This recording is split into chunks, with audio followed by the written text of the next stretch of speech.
They said our world was a nursery. We showed them what grows here. The Veth'kari arrived on a Tuesday.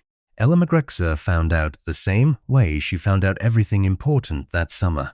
Not from the emergency broadcast, not from her father's frantic phone calls, not from the news crawler that rolled endlessly across the bottom of every screen in the house. She found out because she was already outside, sitting on the roof of the maintenance shed behind the family's mini-put course, watching the sky do something the sky had never done before. 3 lights first, then the sound, a low intestinal groan that she felt more in her sternum than her ears. Then the shapes resolved, and they were enormous, and she sat there with her knees pulled up to her chest, and her breath going very shallow, watching the Veth'kari entry vessels lower themselves through the cloud cover, like vast iron thumbs pressing down on the world. She was 13 years old. She had a putter in her hand because she'd been practicing her swing on the shed roof. She did not run. Her father found her up there 20 minutes later, still watching. Ella, Thomas MacGregor said, from the base of the ladder. His voice had the specific quality it got when he was trying not to show that he was frightened. Flat and careful, like he was reading from a list. Come inside. They're not moving, she said. The ships? They've just stopped, hovering. They're not doing anything. Thomas climbed the ladder. He was a large, soft-faced man who had once had golf pro ambitions, and who carried the phantom of those ambitions in the way he stood, always slightly too upright, compensating for something. He came to stand beside his daughter and looked at the sky. Your Uncle Hal called, he said finally. I don't care what Uncle Hal called about. He wants us to evacuate. Close the course, take the car, head for the coast. Uncle Hal has been trying to get us off this land for 3 years. Ella did not look at her father. He just found a new reason. Thomas was quiet for a moment. The ships hung in the low afternoon light, vast and still, and in their shadows the whole valley had gone the color of a bruise. Your mother thinks we should listen to him this time, he said. Mum thinks we should listen to him every time. He put his hand on her shoulder, and she let it stay there, and they stood together looking at the things that had come from somewhere else, the things that did not belong to any category she had a word for. After a while she noticed he was humming something soft under his breath, an old tune, something his mother had sung him when he was small, wordless and wandering. She recognized it, the way she recognized the smell of the course in the morning, the particular wet grass and rubber scent of the astroturf they'd relayed the summer before. Something that meant home. We're not leaving, she said. He stopped humming. No, he agreed, I don't think we are. The Veth'kari did not attack. That was the first thing that confused everyone. They announced themselves in 17 languages, simultaneously, the transmission looping from orbit in a voice that managed to sound simultaneously clinical and amused, like a doctor who found the patient's symptoms charming. The translation was adequate but slightly off, the way machine translation always was, technically correct at the sentence level, wrong in every texture. They called Earth a pre-emergence biosphere. They called humans substrate occupants. They said they had come to facilitate transition. What transition meant in practice was this. The Veth'kari did not want the planet. They wanted the planet's life. All of it, the megafauna, the insects, the bacteria in the soil, the mycorrhizal networks threading through every forest floor on Earth. They had catalogued it from orbit with instruments that saw everything, missed nothing, and valued what they found approximately the way a collector values a rare stamp, which is to say, completely, obsessively, and without any interest whatsoever in the opinions of the stamps. Humans, as far as the Veth'kari were concerned, were also part of the collection. A recent development, evolutionarily speaking, interesting but not exceptional. The Veth'kari had seen tool use before. They had seen language before. They had seen what they called early-stage conceptual architecture, art, religion, narrative 42 other species across 6 star systems. They were polite about it, the way a zookeeper is polite about the animals in their care. The plan, as they explained it, was orderly. Humans would be relocated. The relocation would take approximately 4 of the planet's years. Individual family units would be permitted to remain in place during the early phases, while transition zones were established. Resistance was not advised. The Veth'kari phrasing was more delicate than that. They said resistance was ecologically counterproductive, but the meaning was the same. Ella listened to all of this on the kitchen radio while her mother made tea, the British habit that Ella MacGregor had never lost despite 20 years in the Pacific Northwest, the habit that said, "Something is very wrong, so I will boil water and we will drink from cups, and we will sit together and think." Substrate occupants, Ella said. Her mother said. "That's what they're calling us." I heard. Ella wrapped both hands around her mug. The tea was too hot. She drank it anyway. "They haven't actually done anything yet." "No." "The Andersons in the next valley, Beth's family, they left this morning. Beth texted me. They're going to her aunt's place in Idaho." Michelle set her own mug down carefully on the table. She was a quiet woman who had come from a long line of quiet women, and she thought the same way she did everything else, slowly and without rushing, working through to the end before she spoke.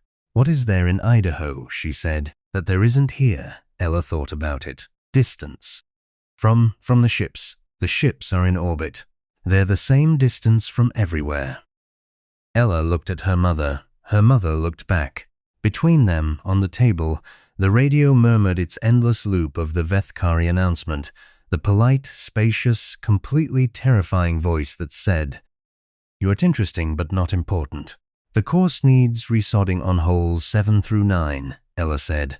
"Dad started pulling the old turf yesterday, I know. It'd be a shame to leave it half done." Her mother picked her mug back up. "It would," she said, and drank. The Veth'kari came to the valley in the 3rd week, not in force, 2 of them, which was apparently how they did preliminary surveys. They moved through the landscape with an easiness that was not quite arrogance, more like deep familiarity, the way you move through your own house in the dark. They were taller than humans by about a third, built with a density that made them look like they'd been compressed, and their skin did something that human skin didn't do, which was that it shifted slowly through colors the way a bruise shifts, blues and greens and slow purples, cycling through in patterns that apparently constituted expression. One of them found the Mini-Putt course on a Wednesday morning. Ella was there. She had been there every morning, resodding holes 7 and 8. Father worked on 9, because the course was not going to resod itself. And there was a bank payment due in 6 weeks that the MacGregors had been managing toward since April. And she had decided to stop managing toward it because something enormous and incomprehensible had decided to hover over the Pacific. The Veth'kari stopped at the fence line. It had a device, something handheld, designed for cataloging, which it pointed at various things as it moved. A tree, a fence post, the putting green. When it reached the fence line and stopped, it pointed the device at the course, and at Ella, who was on one knee pressing sod into place around the edge of hole 8's castle obstacle. She looked up. It made a sound, a low chord that she understood. Through the translation earpiece the government had started distributing as a question, not words. The translation software struggled with the Veth'kari. It gave her the emotional texture of what they said more reliably than the content. The question felt like, "What is this?" "Mini-Putt," she said. Another chord. This one had a texture like puzzlement. "Golf," she said. "A small version. You hit a ball with a club and try to get it into a hole. For fun." She thought about it. "And also to make money. We were losing money until we added the castle. The castle was my idea." She went back to pressing sod. The Veth'kari stood at the fence for a long time. She was aware of it watching her. The device no longer raised, just the creature's attention which had a weight to it, not threatening, more like the way a scientist watches something unexpected, with recalibrating interest. After a while she heard it walk away. She got hole 8 finished by noon. They came back. Not 2 of them this time, 4. And then 8, and within a week, the Veth'kari had established what they called an observation post in the field adjoining the MacGregor property, a cluster of structures that assembled themselves from materials the family didn't have names for, going up in hours with no visible construction process, simply becoming. Ella's Uncle Hal arrived on the same day as the third wave of surveyors.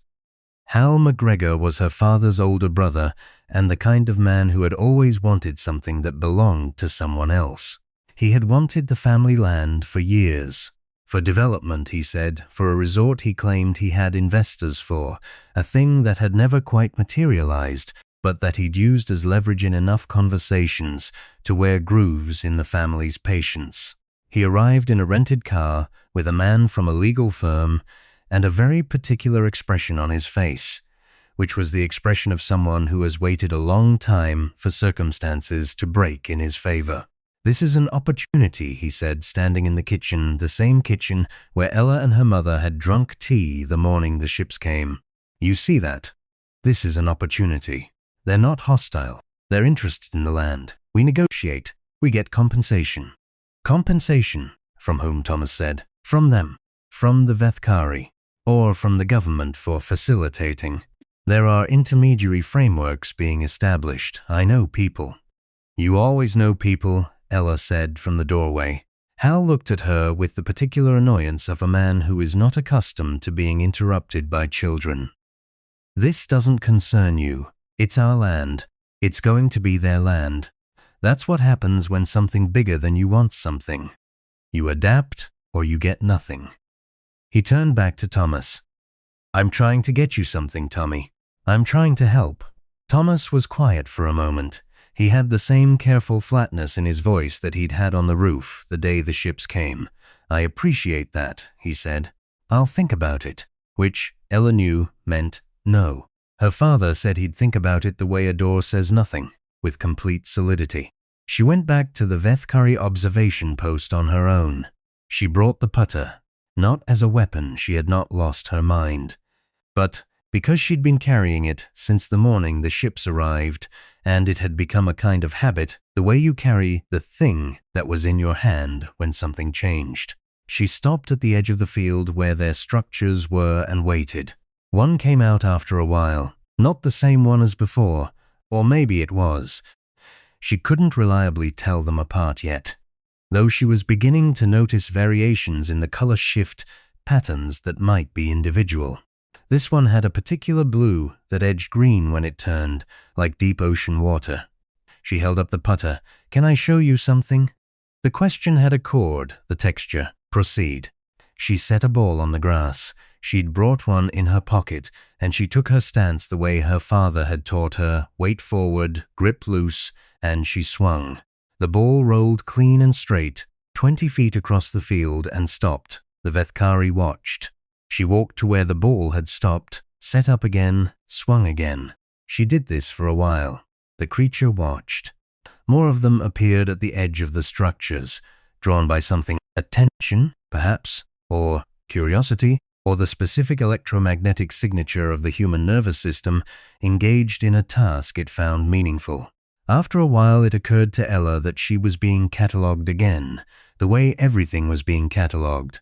But that felt less important than the fact that the creature was still there, still watching, and had not looked away. "It's a stupid game," she said, lining up another shot. "That's the thing nobody tells you. It's a completely stupid game. The point is to hit a ball into a hole. That's it. There's nothing useful about it at all." She swung. The ball rolled. But there's this thing that happens when you get the angle right, when the club face comes through exactly the way you want it to. This feeling, she paused. I don't know if you have feelings like that, where something is completely pointless and also somehow exactly right. She looked at the creature. Its skin had gone a color she hadn't seen before, a long, slow amber cycling through its patterns, unhurried, meditative. She would later learn from the linguists who were beginning to build better translation frameworks that this particular color pattern in the Veth'kari indicated a state they had no precise word for in English, something between recognition and surprise, used specifically for the experience of encountering something that their models had not predicted. She didn't know that yet. She just saw the color, and something in her chest did what her chest did when a putt went clean. Uncle Hal escalated. He had been in contact with intermediaries. The kind of intermediaries who existed in the gap between governmental legitimacy and the new alien-adjacent economy that was already assembling itself around the edges of the Veth'kari presence. He had paperwork. He had arguments about adverse possession and developmental rights and something called a biozone transition easement that the lawyer explained in language so technical it was functionally a different language. He came back on a Thursday with the lawyer and 2 men Ella didn't recognize and a document that he wanted Thomas to sign. "I'm not signing anything," Thomas said. "It's not giving up the land. It's agreeing to a managed transition. There's compensation, real compensation." "I don't want compensation. I want to keep my golf course, Tommy." Hal's voice went soft in the way it went soft when he wanted something badly, not gentle, just engineered to sound that way. "The golf course is going to be gone. Everything is going to be gone. You can fight that or you can get something out of it. Those are the 2 options." "There's a third option," Ella said. Both men looked at her. The lawyer looked at her too, the same look adults gave her when she spoke in adult conversations, evaluating whether to take her seriously, defaulting toward not. "You can stay," she said, "and make it worth staying for. Make it something they haven't seen before, make them curious." She was thinking of the amber color cycling through blue-green skin. They catalog things, they think they know what to expect. Show them something they don't expect. Hal's voice stopped being soft. "This is not a negotiation a child conducts. You've been trying to take this course from us for 3 years, Ella said. "I know what this is." The 2 men behind Hal exchanged a look. The lawyer was very still. Thomas MacGregor stood up from his chair, and he was a large man, and when he stood to his full height, he was considerably larger than his brother, and the thing he'd been compensating for in his posture for 20 years, the phantom of the golf pro he'd almost been, suddenly didn't look like a weight. It looked like a foundation. "I think you should leave," he said. Hal left. The look he gave Ella on his way out was not the look of a man who was done. They rebuilt the course in a week. Not because they had to. They still had holes 1 through 6. Still had the castle and the windmill, and the water feature on 11 that had caused them so much trouble with the level in spring. But Ella had an idea, and her father had looked at it the way he looked at things when he was deciding whether they were worth attempting, which was a long silence followed by a nod, and her mother had called the lumber yard. The new holes used materials they found at the edges of the Veth'kari observation post, not stolen. She'd asked, or tried to ask, through the gesture and chord and color vocabulary they were building together, and the response had been an open-handed gesture she'd come to understand as, "These are surplus, take them." The materials were extraordinary. They held the shape of light differently than anything human manufactured, so that the course at dusk had an iridescence to it, blues and greens catching and releasing in the fading sun, and the MacGregors had built the new obstacles in shapes that echoed the Veth'kari structures, not copies, but rhymes. The same logic of form, rendered in wood and wire and astroturf and those luminous surplus panels, speaking a visual language that was neither human nor Veth'kari, but something in between.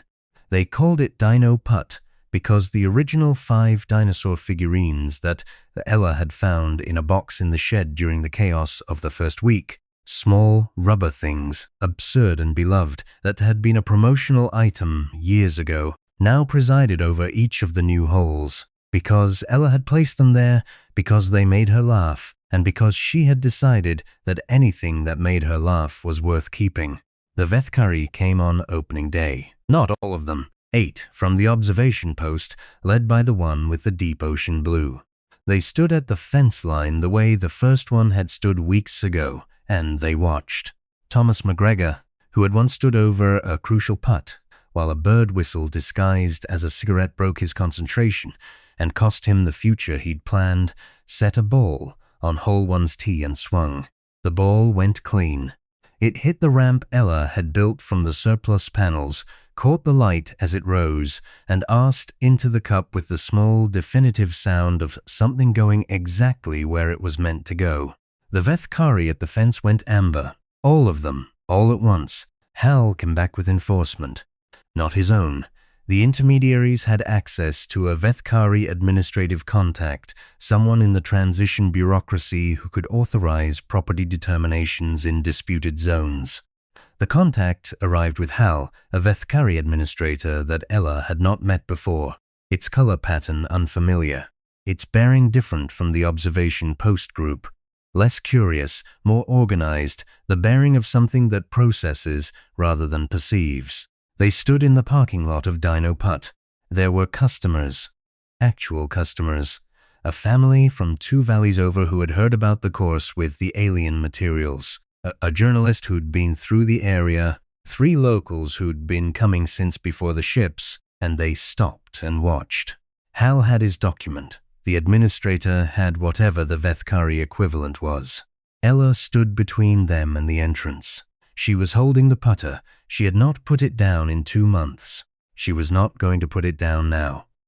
"Move aside," Hal said. "This is a legal determination. The zone has been designated for biological transition assessment.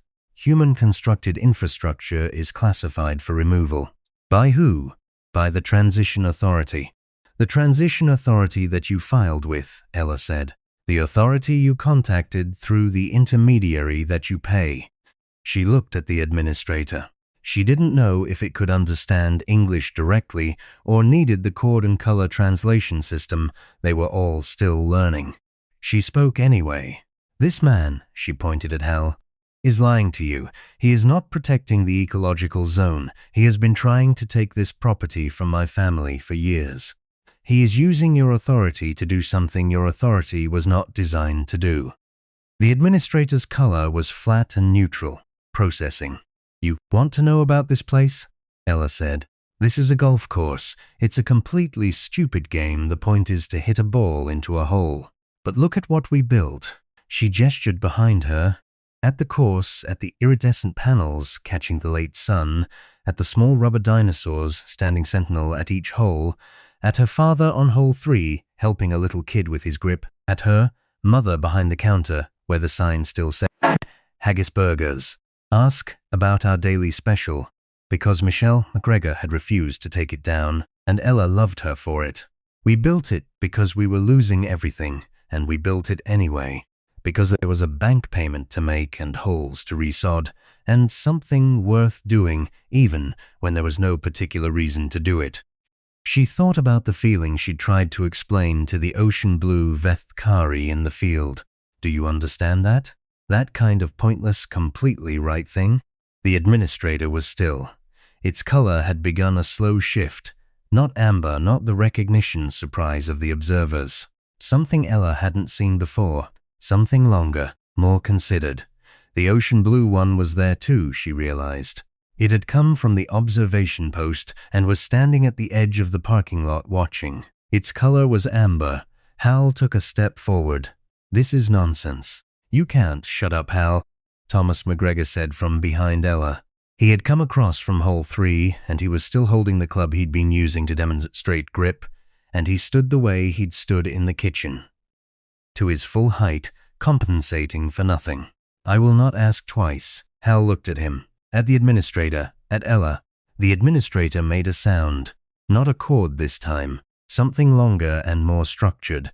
Something that the translation earpiece rendered not as words but as a feeling, a recalibration, a revision of a prior assessment.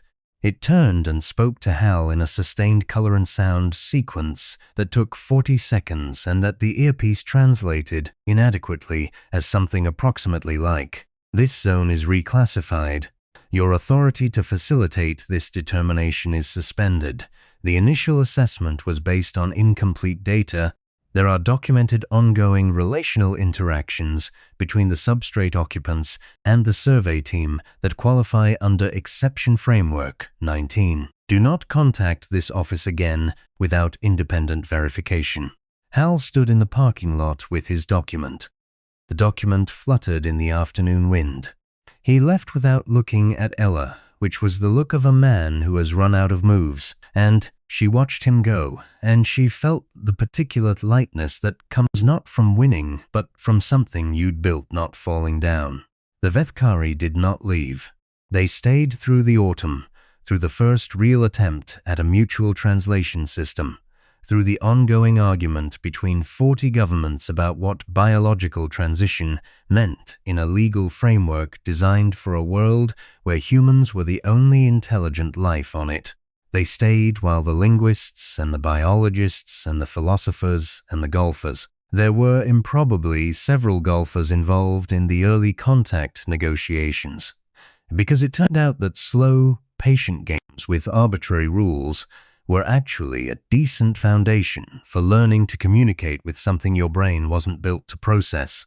They stayed while all of that moved forward in its uncertain, incremental, occasionally absurd way.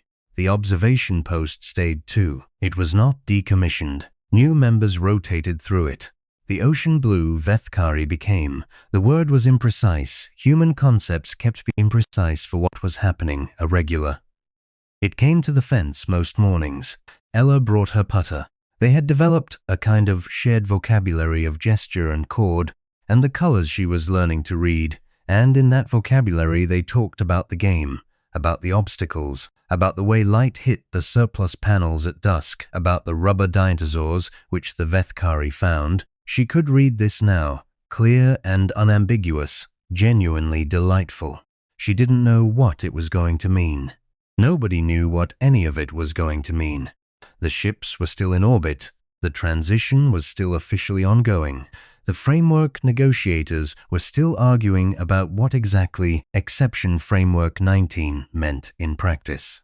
The bank payment had been made. The course was pulling enough customers to make the next one too, and the one after. And her father was practicing again in the evenings, working on a swing he'd lost 20 years ago to a whistle disguised as a cigarette, recovering something he'd thought was gone. Her mother still made tea when something was wrong. She still made it when something was right too. The kitchen smelled the same.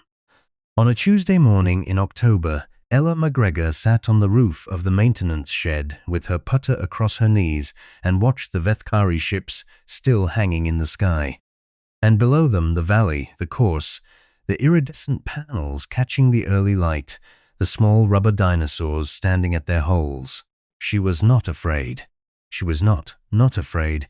Either she was something more precise than either of those things, something she didn't quite have a word for yet. The feeling you get when a putt goes clean, she thought, when something is completely pointless and also exactly right. The ocean blue Veth'kari was at the fence below. It had brought something. It held it up, a small object, fabricated from a material she didn't recognize, in the rough shape of something she did. A putter. She climbed down the ladder. Some things, it turned out, you don't need translation for.